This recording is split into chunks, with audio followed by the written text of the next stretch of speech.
இப்போ இருக்க ஜென்ரேஷனில் பீப்புள்ஸ் எல்லாத்துக்கும் அப்படிலாம் இருக்கிற டீனேஜர்ஸுக்கு கண்டிப்பாக ஒரு பிஸ்னஸ் ஆரம்பிக்கணும் அப்படின்னு ஆசைப்படுவீங்க. அப்படி பிஸ்னஸ் ஆரம்பிக்கிறதுக்கு எந்த ஒரு ஐடியாவும் இல்லைன்னா இந்த வீடியோ உங்களுக்கு கண்டிப்பாக யூஸ் ஆக போகுது. அதே மாதிரி இருக்கிற பிஸ்னஸை கொஞ்சம் டெவலப் பண்ண ஆசைப்பட்டீங்கன்னா இந்த வீடியோவை ஃபுல்லாக பாருங்கள். இந்த வீடியோஸோட டிப்ஸ் எல்லாம் மறக்காமல் ஃபாலோ பண்ணிங்கன்னா ஒரு பிஸ்னஸ் எப்படி ஆரம்பிக்கிறது, எப்படி டெவலப் பண்ணுறது அப்படிங்கிறதா சொல்லியிருக்கேன். அதுக்கு முன்னாடி சேனலை இப்போ தான் ஃபஸ்ட் டைம் பார்க்குறேன், மறக்க சப்ஸ்கிரைப் பண்ணி பக்கத்தில் இருக்க பெல் ஐக்கன் ஆளுங்க ப்ரெஸ் பண்ணுங்கள். அப்போ தான் நான் போய் வீடியோ நோட்டிஃபிகேஷன் உடனே வரும். இந்த வீடியோவை ஃப்ரெண்ட்ஸ் அண்ட் ஃபேமிலிக்கு மறக்காம ஷேர் பண்ணிட்டு இந்த வீடியோ பார்த்து 2 டிவைட் பண்ணியிருக்கோம். Part 1 part 2னு. பார்ட் 1ல் பார்த்தீங்கன்னா அதாவது இந்த வீடியோவில் ஒரு 4 ஸ்டெப்ஸ் சொல்கிறேன், அடுத்த வீடியோவில் பார்த்தீங்கன்னா ஒரு 4 ஸ்டெப்ஸ் சொல்கிறேன். மறக்காமல் ஃபாலோ பண்ணுங்கள். இப்போ வாங்க வீடியோக்குள்ளே போகலாம். நம்பர் 1 பார்த்தீங்கன்னா பிஸ்னஸ்க்கு ஒரு முக்கியமான ஒரு ஐடென்டிட்டி தரப்போது என்னதுன்னா பிளானிங் அப்படிங்கிறது ஒரு வீட்டுக்கு எப்படி அஸ்திவாரம் முக்கியமோ அதே போல தான் உங்கள் பிஸ்னஸ்க்கு பிளானிங் அப்படிங்கிறதே முக்கியம். பிளான் பண்ணுறதை கரெக்டாக பண்ணிங்கனாலே உங்களோட பிஸ்னஸாக இருக்கட்டும் ஒரு நாள் ப்ராஃபிட்டோ மந்த் ப்ராஃபிட்டோ அதிகமாக இருக்க போகுது. ஃபார் எக்ஸாம்பிளுக்கு 5 lakh பண்ணி ஒரு பிஸ்னஸ் ஆரம்பிக்கிறீங்கன்னா அதோட ப்ராஃபிட் என்ன வருது, அதுக்கு மேலே லாஸ் என்ன வருது அப்படின்னு நோட் பண்ணி வச்சுக்கோங்க. நெக்ஸ்ட் டைம் பண்ணுறப்ப நம்மளுக்கு ஒரு க்ளீனாக ஐடியா கிடைக்கும். இது நம்ம பண்ணோம், இது நம்ம இப்போ பண்ணக்கூடாது அப்படிங்கிற ஐடியாலாம் உங்களுக்கு கண்டிப்பாக தரும். அதே மாதிரி டெய்லி உங்கள் ப்ராஃபிட்டாக இருக்கட்டும் உங்கள் மந்த்லியான ப்ராஃபிட்டை நோட் பண்ண ஆரம்பிச்சிங்கனாலே தெரியும் ஒரு நாளைக்கு நீங்கள் எவ்வளோ சம்பாதிக்கிறீங்க, ஒரு மாதத்துக்கு எவ்வளோ சம்பாதிக்கிறீங்க அப்படிங்கிறதே தெரியும். நம்ம ஊரில் பார்த்தீங்கன்னா லொக்கேஷன் எப்படி பிளானிங் அப்படிங்கிற ரொம்ப முக்கியமான ரோலை ப்ளே பண்ணுது உங்கள் பிஸ்னஸில். அதே மாதிரி தான் இந்த லொக்கேஷன் அப்படிங்கிறது ப்ளே பண்ண போகுது. ஃபார் எக்ஸாம்பிளுக்கு இப்போ ஒரு கெஃபே ஆரம்பிக்கிறீங்க, அப்படி இல்லைனா ஜூஸ் கடை ஆரம்பிக்கிறீங்க, அப்படி இல்லைனா ஒரு ஃப்ரான்ச்சைஸ் ஆரம்பிக்கிறீங்க அப்படிங்கிறது உங்களோட சாய்ஸ். நீங்கள் என்ன ஆரம்பித்தாலும் அந்த இடத்துல மக்கள் எப்படி எவ்வளோ பேர் இருக்காங்க, எவ்வளோ பீப்புள்ஸ் வராங்க, டெய்லி எவ்வளோ பீப்புள்ஸ் போகிறாங்க, எவ்வளோ ப்ராஃபிட் வருது, எவ்வளோ நீங்கள் ஏர்ன் பண்ணுறீங்க அப்படி திங்க் பண்ணி நீங்கள் ஒரு பிஸ்னஸ் ஆரம்பிச்சிங்கன்னா உங்களுக்கு ஒரு நாளைக்கான சேலரி பார்த்தீங்கன்னா அதிகமாகவே இருக்க போகுது.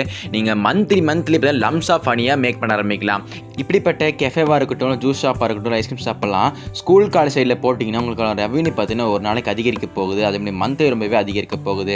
அது மட்டும் இல்லாமல் அங்கே இருக்கிற பீப்புள்ஸ் எல்லாம் அவங்க சஜஸ்ட் பண்ண ஆரம்பிப்பாங்க. அந்த கடையில் நான் சாப்பிட்டேன், சூப்பு சூப்பராக இருந்துச்சு அப்படின்னு மற்றவங்க சஜஸ்ட் பண்ணுவாங்க, அவங்க மொத்தம் சஜஸ்ட் பண்ணுவாங்க. இப்படி பண்ணாங்களே உங்களுக்கு கடையோட பிராண்ட் நேமும் உங்கள் கடை நேமும் ரொம்பவே தெரிய போகுது எல்லாத்துக்கும். அதனாலேயே உங்களுக்கான ப்ராஃபிட்டும் அதிகரிக்க போகுது. ஸோ லொக்கேஷன் அப்படிங்கிறது ரொம்ப முக்கியமான ஒரு பாயிண்ட். நம்பர் 3 பார்த்தீங்கன்னா ஸ்டார்ட் ஸ்மால். உங்ககிட்ட என்ன அமௌண்ட் இருக்குது அதை வச்சு இன்வெஸ்ட்மெண்ட் பண்ணுங்கள் ஒரு பிஸ்னஸில். ஃபார் எக்ஸாம்பிளுக்கு இந்த சம்மர் டைமில் அதிகமான ப்ராஃபிட் பண்ண ஜூஸ் ஷாப் தான். ஃபார் எக்ஸாம்பிளுக்கு இப்போ 8,000 வச்சு ஒரு பிஸ்னஸ் ஆரம்பிக்கிறோம். அந்த ஷாப் பேர் என்ன, ஜூஸ் ஷாப் தான். ஜூஸ் ஷாப் ஆரம்பிக்கிறதுக்கு ஃபஸ்ட்டு இந்த ரெண்ட் பார்த்தீங்கன்னா 10,000 போட்டுக்கோங்க. நீங்கள் வாங்க சுகர் கேனுக்கு ஒரு 10,000 போட்டுக்கோங்க. நீ வாங்குகிற மிஷினுக்கு ஒரு 25 to 30,000 போட்டுக்கோங்க. அது மட்டும் இல்லாமல் நீங்கள் யூஸ் பண்ணுற ஆக்சரிஸாக இருக்கும், யூட்டிலைன்ஸாக இருக்கட்டும் ஒரு 10,000 போட்டுக்கோங்க. இப்போயே 60,000 வருது. ஆனால் நீங்கள் இன்வெஸ்ட்மெண்ட் பண்ணுற போய் 80,000 தான். 20,000 உங்களுக்கு ப்ராஃபிட் இருக்க போகுது. இப்போ ஒரு சுகர் கேன் ஜூஸை இப்போ ரேட்டுக்கு 13 விற்றீங்கன்னா ஒரு நாளைக்கு 250 கஸ்டமர் வருவாங்க. இன்ட்டு 30 போட்டிங்கன்னா ஒரு நாளைக்கு சேலரி பார்த்தீங்கன்னா 7,500. அதுவே ஒரு மாதத்துக்கு 2,25,000 வருது. ஸோ இதுவே நல்லா ப்ராஃபிட்டாக இருக்க போகுது உங்களோட அமௌண்ட்டை ஏர்ன் பண்ணுறதுக்காக இருக்கட்டும், அது இல்லாமல் உங்கள் பிஸ்னஸ் டெவலப் பண்ணுற மாதிரி இருக்கட்டும். ஸோ நெக்ஸ்ட் நம்ம சேனல் அப்லோட் பண்ணுற வீடியோ என்னென்னா ஹவு டு பிகம் பில்லியனர். இந்த வீடியோ பார்க்குற சேனலை மறக்காம சப்ஸ்கிரைப் பண்ணி சப்போர்ட் பண்ணுங்கள். நம்பர் 4 பார்த்தீங்கன்னா ஃபினான்ஷியல் ஸ்டேபிள். ஒரு பிஸ்னஸ் ஆரம்பிக்கிறதுக்கு ஃபினான்ஸ் ஸ்டேபிளாக ரொம்பவே முக்கியமான ஒரு பாயிண்ட். அது மட்டும் இல்லாமல் நிறைய ஏர்ன் பண்ண ஆரம்பிங்க. ஆன்லைனில் இருக்கட்டும் ஆஃப்லைனில் நிறைய ஏர்ன் பண்ண ஆரம்பிங்க. ஆன்லைனில் எப்படி ஏர்ன் பண்ணுறது அப்படி தெரியும்னா கீழே கமெண்ட்ஸில் மென்ஷன் பண்ணுங்கள், அதுக்கு செப்பரேட் வீடியோ மேக் பண்ணுறேன். இதுவே ஆஃப்லைனில் பார்த்தீங்கன்னா பார்ட் டைம் ஜாப் போங்க, ஒர்க் ஃப்ரம் ஹோம் பண்ணுங்கள், இன்டர்ன்ஷிப் பண்ணுங்கள், அதில் வர அமௌண்ட் எல்லாத்தையும் இன்வெஸ்ட்மெண்ட் பண்ண ஆரம்பிங்க.